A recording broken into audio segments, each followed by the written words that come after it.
Here we have prepared a 20-minute group counseling simulation example for patients with an ED and SUD co-occurring disorder. So it's just about 7 o'clock and it looks like everybody's here. So I think we'll begin the session if that's all right. It's really great to see everybody again. I hope that you guys had a great week. So before we begin, just want to go over the norms of the group, which is, I know that you're all familiar with them at this point in time, but a quick refresher never hurt anyone. So let's remember that we've all agreed to respect each other's confidentiality. What's shared in group should stay in group. Let's also remember that we've all agreed to treat each other with respect and dignity. We're here to support each other, and part of that is not interrupting each other and not putting each other down or being in competition with each other. Another good thing to remember is that this is a time-limited session. It's about 90 minutes, so we just would like everyone to keep their responses within reasonable time limits, so every chance to share. And another thing to keep in mind is that about halfway through, about 45 minutes in, we'll have a 10-minute break, so that'll be a good time to use the washroom or grab another coffee, whatever you'd like. So does anyone have any housekeeping issues? No? Okay, so I'm going to give the floor to Marla here for a minute, but before, let's just go around and say our names one more time, just in case some of us forget or whatnot. So my name's Jessica, and I'm one of your group facilitators for today. And I'm Marla, the other facilitator for today. My name is Jana. I'm Michelle. Kristen. I'm Ashley. I'm Elise. Okay, guys. So it's really good to see you here today. What we're going to do today is that we are going to review the homework from the previous session. So if you remember properly, what we asked you guys to do last week was we gave you guys a daily mood log, and we were going to, that you're holding now, and we're going to review what triggers you identified for your eating disorder, right, for your anorexia. So I appreciate that you did your homework. I know that it's not always easy, but because this is cognitive behavioral therapy, identifying these kind of things is really quite important and helpful. So let's see, Ashley, what do you want to start us today? Sure. So Saturday night I went to this holiday party and there were a lot of different foods available, and I felt like they were all really fatty and high in calories and sugar. And it wasn't really the type of food that I would normally make for myself. So I just felt like everyone was watching me and that I had to eat it, and I really didn't want to. I just felt trapped and overwhelmed, and I really just wanted to escape and run away. So this party was quite stressful for you, actually. Like you definitely, like you said, you felt trapped and overwhelmed. How intense did you say in your mood log that these feelings were from 1 to 10? I rated myself as a 9. I was just really uncomfortable in that situation. So your feelings were definitely quite strong, and I would be interested also in knowing what were your thoughts more or less at this time of discomfort? What was going through your head? I really thought that the food was just too fattening, and I was really afraid of it making me gain weight. And I thought that if I didn't eat it, they would judge me for that. So definitely a challenging experience, this party then. Okay, thank you for sharing, Ashley. I appreciate that. Elise, would you want to continue? What did you identify last week? On Monday morning, I noticed that the scale was back in my bathroom, and my stepdad was really into working out lately, and he keeps putting the scale back into the bathroom, and I have to keep taking it out because I find it really triggering, and I really wanted to weigh myself at that moment, and I felt a lot of anxiety that if I did weigh myself, I would weigh too much, and I knew the number would be high, and I just got really upset. Okay, yeah, so seeing this scale, it made you feel really uncomfortable. It really brought up some feelings of anxiety for you. How strong did you indicate that these feelings were? I said that they were about a 6 or a 7. I was uncomfortable that he's always putting the scale back, and when me or my mom puts it away, I mean, it's nothing new really. I just don't really understand. Okay, yeah. Well, thank you for sharing about your feelings around the scale. And what were some of the thoughts that were going through your head when you were in the bathroom and this was going on? I just think that my dad doesn't really understand me, what I'm going through, and that if I weighed myself and I saw how much weight that I gained, I would lose control and that I would just go back to the way I used to be. Thank you for sharing that. That's definitely one of the biggest triggers in recovery, especially early recovery for anorexia, that weight, that significance we place on the number on the scale. So not an easy one, not an easy one. Jenna, what was your week like? So on Wednesday afternoon, I went to the mall with my friend to buy some jeans, and the size that I used to be didn't fit anymore, and I had to ask the lady to keep bringing bigger and bigger sizes. It was so embarrassing. I finally got the size that fit, and I asked my friend how I looked. She said I looked healthy, and I was just horrified. To me, healthy is just another word for fat. I felt so uncomfortable and ugly, and oh my god, my stomach is sticking out right now. It just looks like a big balloon, like I'm pregnant or something. I'm sorry, Jen. I'm just going to stop you right there. Remember that we're trying to stay away from putting ourselves down. Sorry. Okay? Oh no, that's okay. But we just want to try to remain positive towards ourselves while we're here, okay? But I can understand how hard this experience was for you. I think shopping is a pretty significant trigger for a lot of people. It sounds like you had some pretty strong feelings of insecurity and maybe feeling like you weren't attractive. How strong were these feelings, and what were some of the thoughts that were going through your head when you were trying on clothes? My feelings were a 10. It was the worst thing ever. It was awful. Some of my thoughts were like, oh my god, I'm so fat, and how can I ever let myself get this way? I just want to go home and do some coke, because that's what keeps me skinny, and I just want to be skinny again. Okay, so this was a pretty traumatic, triggering experience for you. You've had a lot of self-deprecating thoughts going on in your head. Thank you for sharing. I know it takes courage, so I really appreciate that. So what about you, Kristen? What came up for you this week? The other day when I was in the grocery store line, I saw a magazine with an actress on the front, and she was so pretty and tan and beautiful, with her all skinny, with her ribs sticking out, and I felt that I just wanted to be like her, and I was jealous, and because of the way I used to, she was the way I used to. Kristen, so maybe that image of that woman, that model on the magazine, maybe some envy coming up, you refer to some jealousy, and maybe comparing yourself as well, right, to this woman on this magazine. So how strong would you rate these emotions, and what thoughts were evoked? Once I got to the parking lot, I was able to sort of be okay, so it was probably only about a 4 on the scale. Okay. I guess I think though that it bothers me why she can be skinny on the cover and look okay, but I can't be that skinny and it's okay. Okay, you bring up a really great point, Kristen. I think that for a lot of us, these in our society, we're surrounded by these unrealistic portrayals of women that are extremely thin, they're photoshopped, they're not realistic at all, and I think it can be really triggering for us, and it can make us compare ourselves to them and feel inadequate next to them. So thank you so much for sharing. Now, Michelle, what kind of came up for you this week that you'd like to share? Okay, so Thursday evening, I was with a friend that I haven't seen in a while.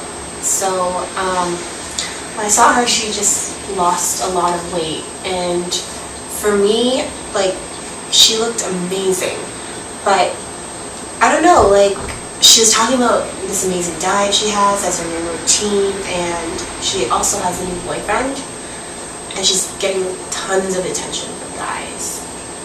I don't know, like, I used to be skinny like that one time, and now I don't think that I'm getting as much attention from men anymore, so.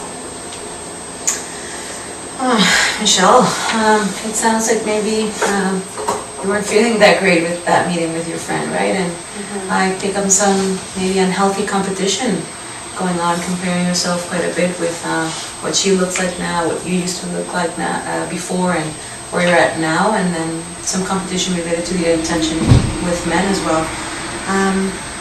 So maybe some feelings of inadequacy, of inferiority. How would you grade your emotions from 1 to 10, and what thoughts were going on in your head? I would say that my feelings were pretty strong at that time. I would rate myself probably an 8. Again, like I said, the competition, and also, the feeling that she thought she was better than me, and the fact that I may not receive that kind of attention from men anymore. Okay, thank you for sharing, Michelle. I think that when we find ourselves with people who are kind of competitive with us about weight, or who keep steering the conversation to like dangerous subjects like food, exercise, dieting, I think it can be really triggering for us, so I can imagine how difficult that was for you. Okay guys, so thank you for sharing all your triggers on the eating disorder. That was really good job.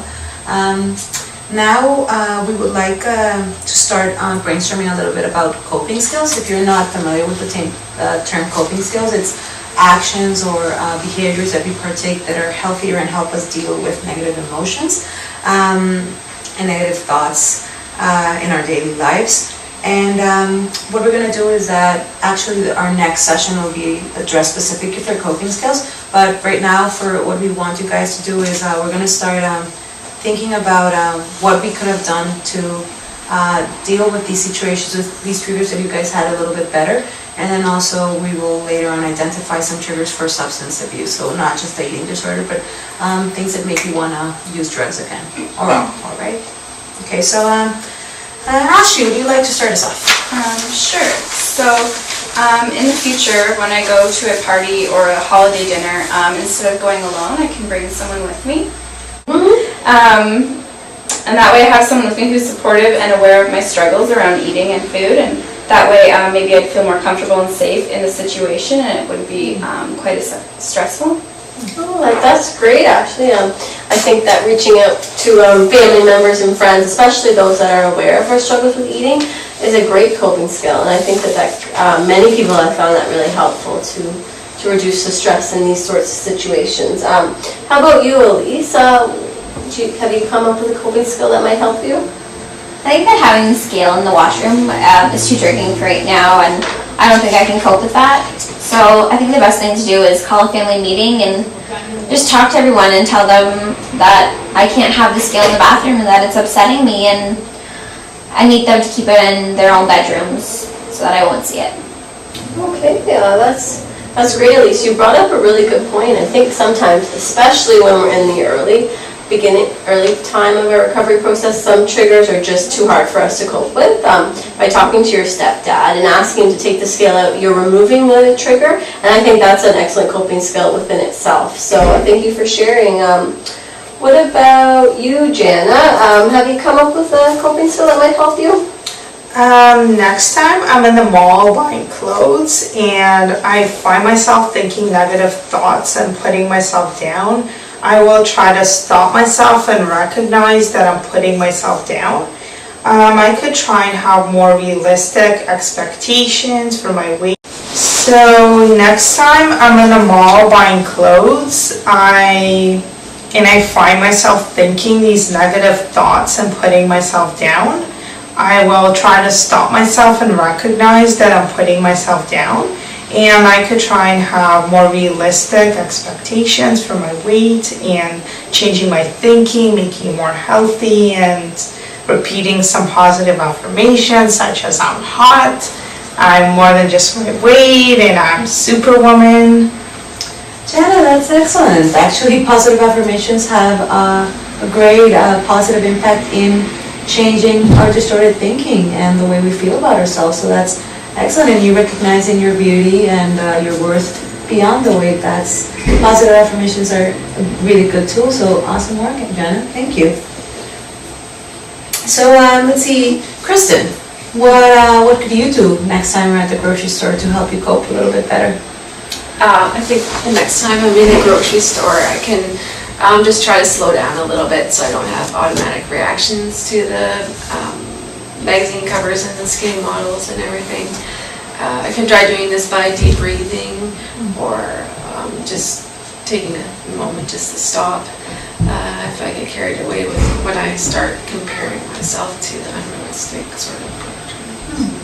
Oh, that's great, Kristen.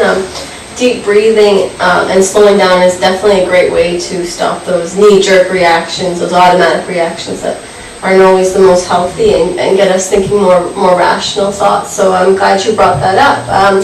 So what about you, Michelle? Is there a coping skill you'd like to share with us? I think for me, my friend was really competitive, like you said, and that was a huge trigger for me. So I think the best thing for me to do is try to not see her very often, or just minimal interactions with her, and just surround myself with positive people. Actually, that's pretty good job. Like the identifying that maybe you need to start setting healthier boundaries and trying to be aware of what people are supportive at this point in your recovery and which are maybe not the most supportive, maybe even a little dangerous for your recovery is a really, really good coping skill to identify that and set those boundaries. So good job. Okay, great guys. I'm really impressed. You guys all were able to identify some really helpful coping skills that I think will help you to be healthy and to avoid engaging in some of those behaviors that you used to maybe engage in that supported your eating disorder. So that's awesome. So before you guys leave today, we're going to be handing out your homework for next week. So your homework is going to be to fill out daily mood logs. Just like last week, the only difference is that you'll be filling out these daily mood logs with triggers regarding your substance use disorder and not your eating disorder. So that will be your job every single day to fill out those sheets with triggers that come up for you during each day. So that would be great if you guys could do that. And So what we're gonna do is, in order to help you start off that identifying those triggers, we're gonna start going around the room and seeing what triggers you already identify regarding your drug use. So let's see, Ashley, would you be interested in starting us off, or anyone else wants to volunteer? Jenna? So I know that for me, when someone spills sugar or anything that comes in a powdery form, I just want to do a line of Coke.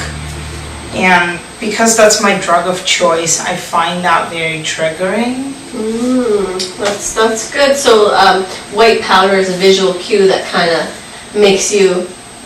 reminds you of cocaine, and it makes you want to use it. Sounds like that's a good one. Thank you for sharing. Would anybody else come up with a trigger that they think they might find?